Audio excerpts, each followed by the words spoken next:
Bien, bonjour à toutes et à tous, bienvenue dans notre petit jardin laboratoire. J'ai été absent pendant 3 semaines et vous êtes plusieurs à me réclamer une vidéo. Et je vais donc bien voilà, la mettre à disposition. Aujourd'hui, rassurez-vous, tout va bien.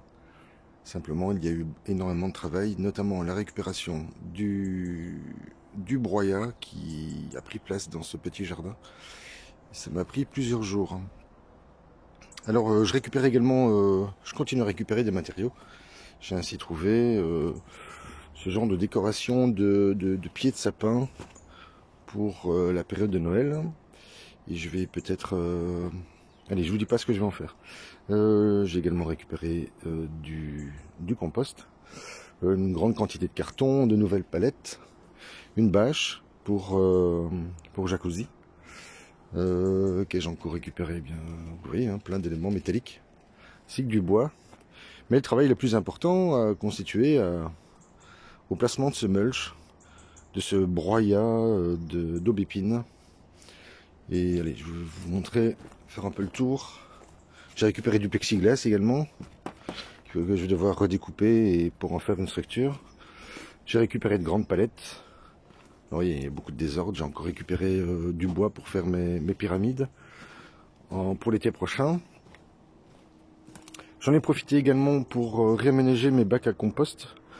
Vous allez voir, je les ai numérotés. Et ceux-ci, ce sont des composts à base de broyat et de fumier de cheval, principalement.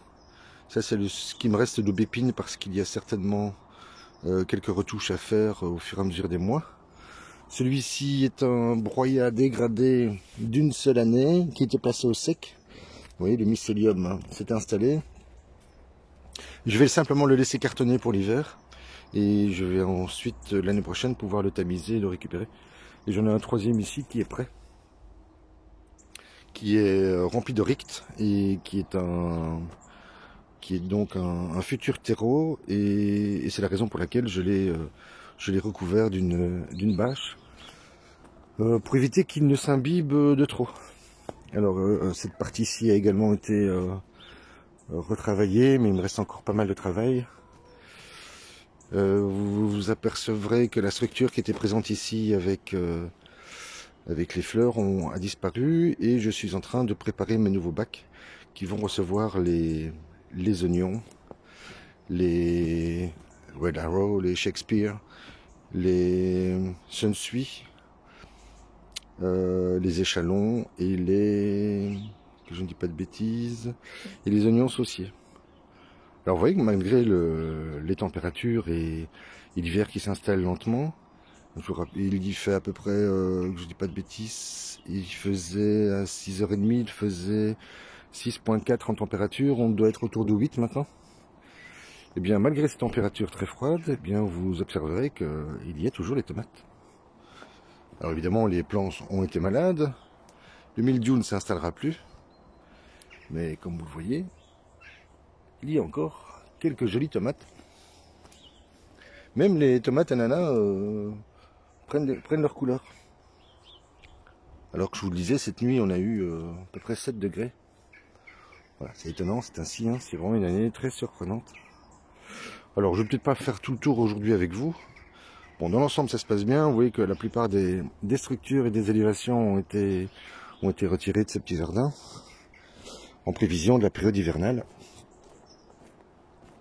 Je vais peut-être vous montrer directement les essais. J'ai récupéré ceci aussi, une trentaine de plants qui pourraient prendre la place dans le jardin, mais je ne sais pas si j'aurai de la place. Donc je vais très certainement les offrir ce week-end.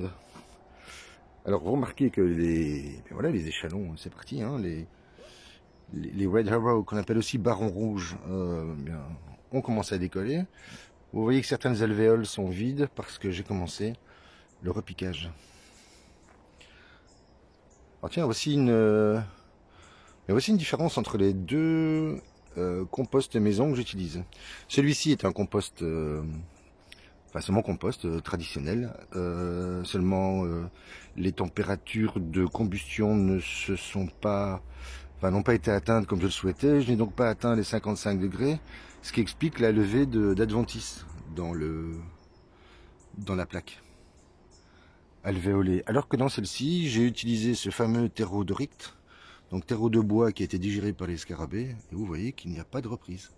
L'ensemble du broyat a été digéré par ces fameux scarabées, qui me rendent un très grand service. Donc, vous comprenez qu'à l'avenir, je vais très certainement l'utiliser en plus grande quantité, dès qu'il sera prêt, à savoir celui-ci, celui dans le bac vert que je vais peut-être vous montrer après, ainsi qu'un troisième que j'ai commencé à installer. Alors cette nouvelle construction m'a pris un peu de temps et de réflexion, parce que nous avons une grande tempête et la partie supérieure s'est démontée. J'ai donc décidé de la rehausser et j'ai dû refaire un semis puisque celui que j'avais installé précédemment a été mangé, et j'ai compris par qui? Par des noctuels. Donc j'ai replacé un semis avec 4 variétés de salade, et j'y ai placé, comme vous voyez, un filet anti-insectes. Je vous montre la température, tiens. Je sais pas si on voit bien. Il y a 8 degrés, je crois. Et donc j'ai également fixé la structure pour m'éviter d'avoir cette mauvaise surprise durant l'hiver. Voilà, et pour l'instant c'est bien reparti. Il faut dire qu'en journée il fait une vingtaine de degrés, donc même 30 hier. Et donc j'ai la possibilité de l'aérer. Et voilà, on va faire l'expérience cet hiver avec cette nouvelle formule. Puis voilà, on fera le suivi tous ensemble. Alors tiens, je vais peut-être vous montrer la serre. J'ai commencé, oui, hein, j'ai replacé un mulch sur toute la surface.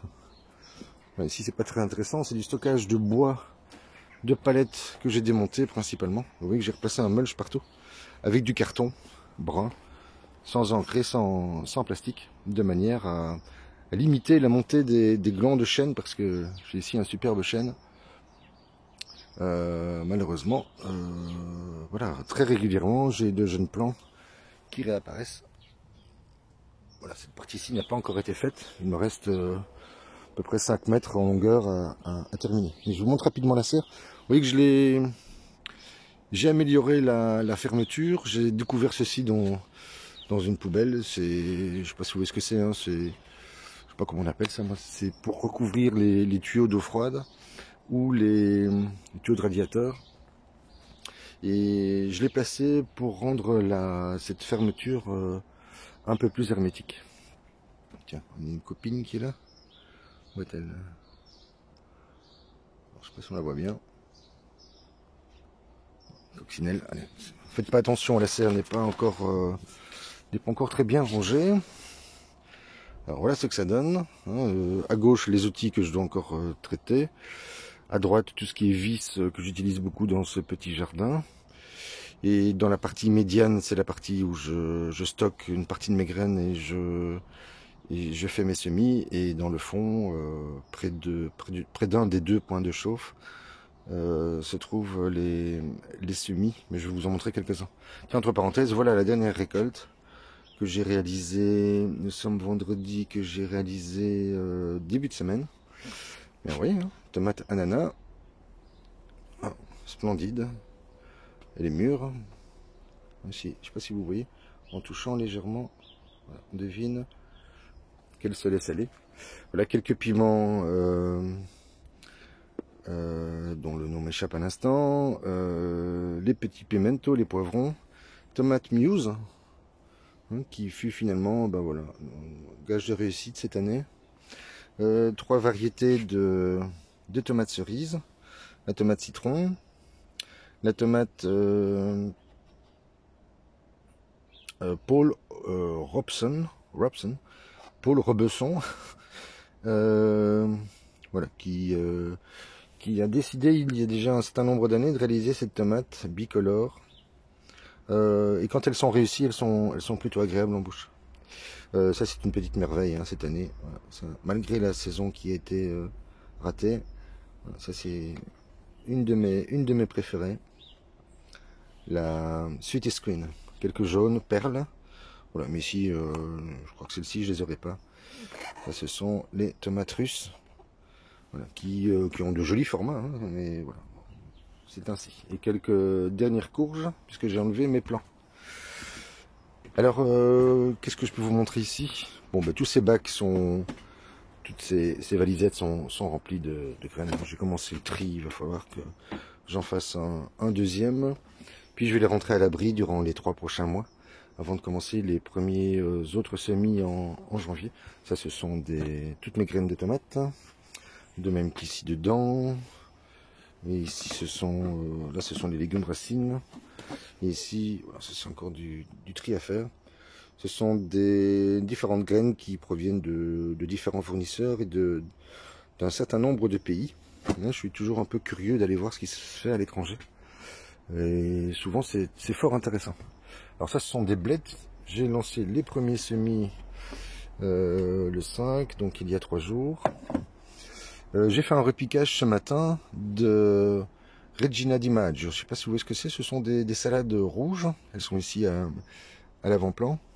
J'en ai fait 2 lignes, donc 2 x 4. Et derrière, ce sont des round lettuce, salade d'hiver qui s'apparente à la hapia. Voilà, ça c'est un repiquage manuel qui prend un peu de temps, qui se fait à l'aide d'une pince à épiler. Et voilà, c'est un travail qui prend un peu de temps, mais qui fournit souvent un excellent résultat.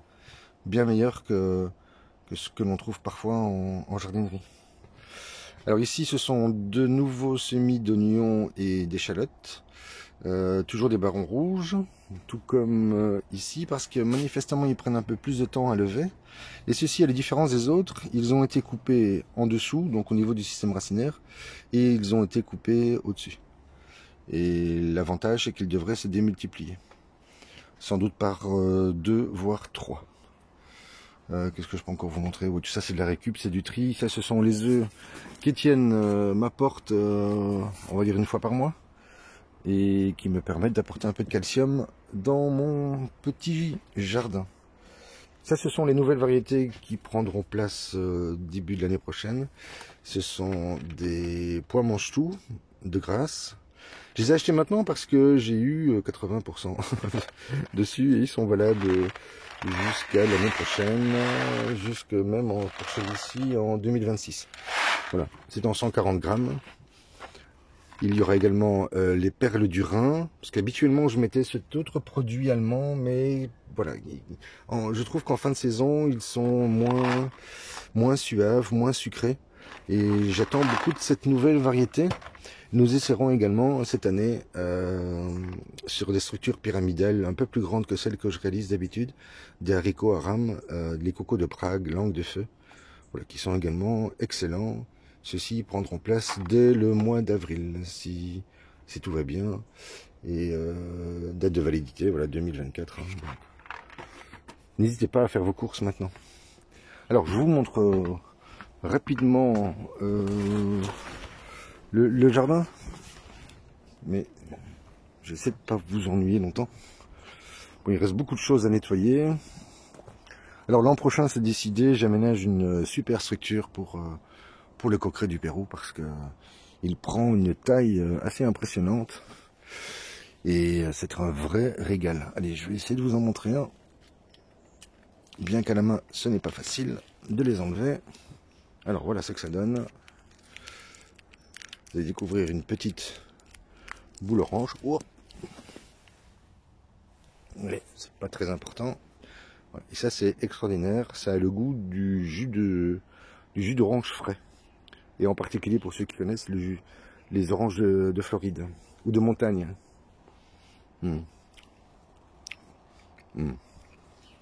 Exceptionnel.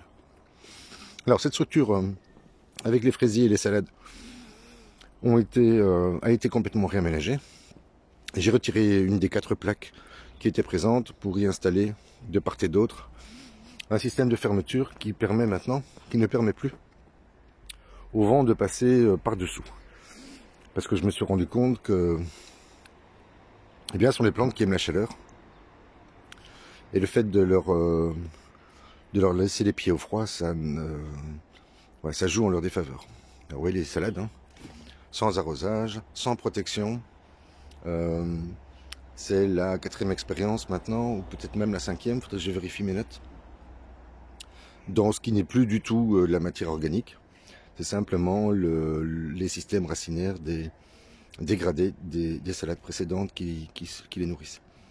Donc je pense que c'est faisable, hein. Je pourrais développer l'expérience sur une plus grande, à une plus grande échelle. Dans ce bac-ci, finalement, j'ai replacé des salades avec cette mini-serre chapelle. Voilà, celle-ci, il y en a 12. Il y a notamment à votre gauche et à votre droite des salades iceberg que j'apprécie particulièrement l'hiver. Elles sont faciles à consommer. Voilà, je lui remets sa jupe. Alors ici, finalement, vous vous souvenez de la problématique avec l'excès d'azote. Eh bien, moi, je m'aperçois que après y avoir placé de la tourbe, hein, qui est acide, eh bien, les plants ont repris de la vigueur et de jeunes pousses apparaissent. Donc pour moi, l'expérience est à présent concluante. Alors je continue évidemment à remplir mes bacs à compost, à les préparer. Donc j'ai maintenant numéroté l'ensemble des bacs, hein. C'est un peu plus facile pour tenir à jour son petit carnet de jardinier amateur, ce qui permet de pouvoir les retourner régulièrement. Il y en a un qui est prêt, il n'a que 2 mois et demi, et le secret, ben, je vous le rappelle peut-être, c'est ces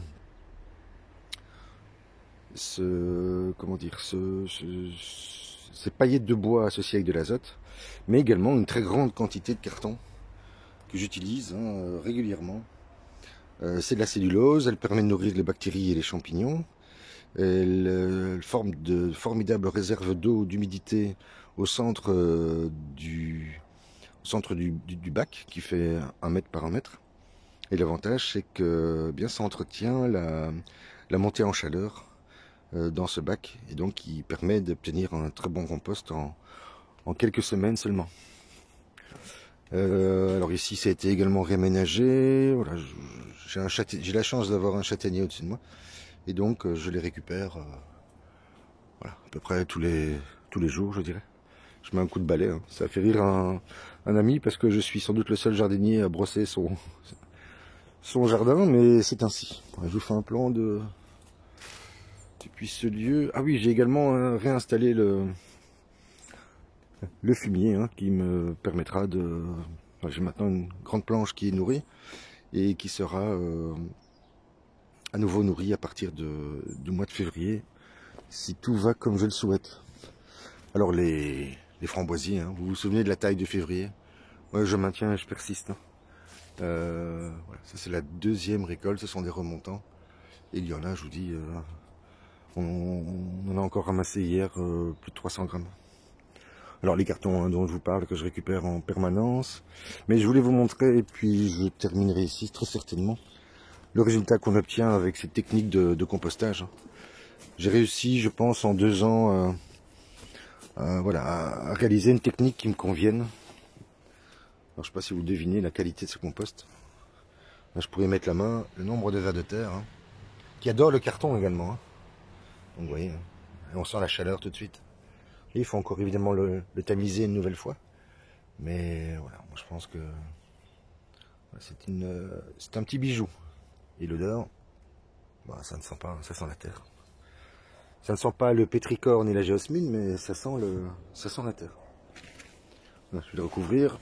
Je vais sans doute déjà en tamiser cet après-midi, si j'ai un peu de temps. Donc voilà, ces cartons que je récupère, n'hésitez pas, hein, faites comme moi. C'est vraiment un excellent outil dans le jardin. Alors vous voyez que cette structure a été complètement démontée. Il faut dire qu'avec les forts vents que nous avons eu, elle avait tendance à se plier. Voilà, il me reste à la réaménager. Je vais retirer le mulch qui est dessus. En dessous, nous avons du compost qui est déjà bien mycorhizé.